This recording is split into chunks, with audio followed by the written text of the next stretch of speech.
Alam bang wala kang karapatang mabuhay? Ititimanda kita! Wala naman kayong ebidensya na nakuha sa akin, ha? Bakit niyo ako ginaganito?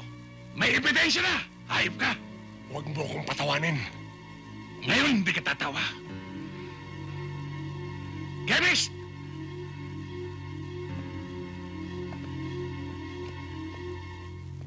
Eto na po. Ano yan? Alin to?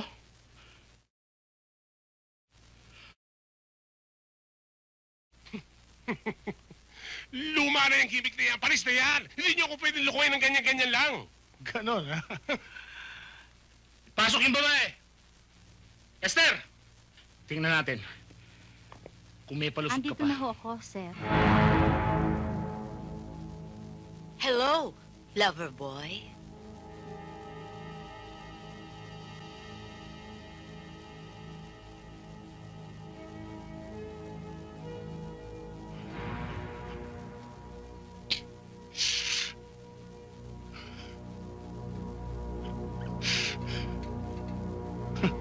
Ano ngayon? Ha?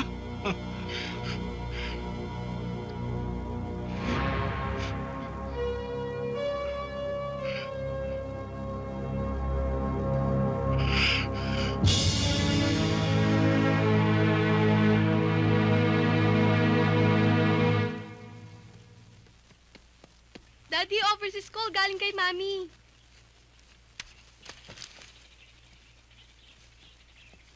Hello, Yoli. Hello, Epi. Congratulations! Tumawag sa akin si Arlene. Siya nagsabi sa akin ng good news. Salamat sa iyong suporta at pangunawa. May pangako ka sa akin. Ano yun? You finally achieved your ambition in life, Epi. Tapos niyan, you promised that we'll be one big happy family again. Hindi ko makakalimutan ang pangakong yun. Malayo pang mararating mo. Hindi malayong mangyari yun, lalo na't ikaw at ang mga bata ang inspirasyon ko. But I wish you the best of luck. O ikaw, kamusta ka na? Ang mga bata.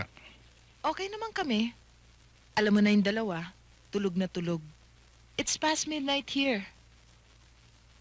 Pero alam mo, Epi, namimiss ka namin talaga. Namimiss na rin namin kayo rito. Yoli.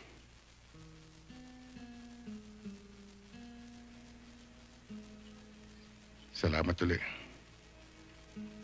Ingat lang.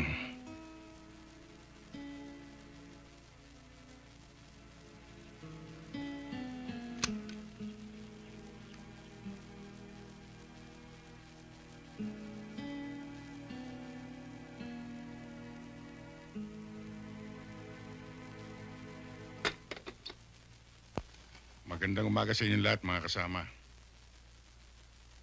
Wala akong hihilingin bago sa inyo, kundi ang dati niyong katapatan sa tungkulin. Kundi ang dati niyong kasipagan, lakas ng loob, at sakripisyo. Kilala ko kayong lahat bilang kasama sa trabaho, bilang kaibigan, at kadamay sa lahat ng bagay. Sa panahon ngayon, ang bayan ay nawawala ng tiwala sa mga otoridad. Ang NBI lang ang nananatiling may kredibilidad. And remember this, it takes only one corrupt or scalawag agent to destroy the good name we have built through the years. This coming week, we are launching an intensified drive against all criminal fronts. And let the NBI lead the way.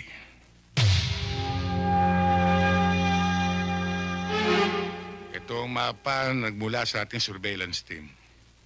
Makikita nyo rito ang eksaktong lugar na pinagdalan sa biktima. Ayon sa informant natin, may 3 cottages dyan sa isla. Ang hindi natin alam kung saan dyan sa 3 cottages na yan nandun ang hostage. Dahil sa gagamit tayo ng visual sound vernacular, inaasahan natin, pag nakalapit tayong within 200 meters dyan sa mga cottages na yan, mapipinpoint natin ang exact location ng victim. At hindi tayo papasok sa gawing harapan. Marami silang tauhan dito. Dito tayo sa likod dadaan. Dahil hindi nila iisipin na dadaan tayo sa tubig. Ngayon, magdadalawang grupo tayo. Ang isang grupo ay magsisimula dito sa kanluran at yung isang grupo naman dito sa Timog Silangan.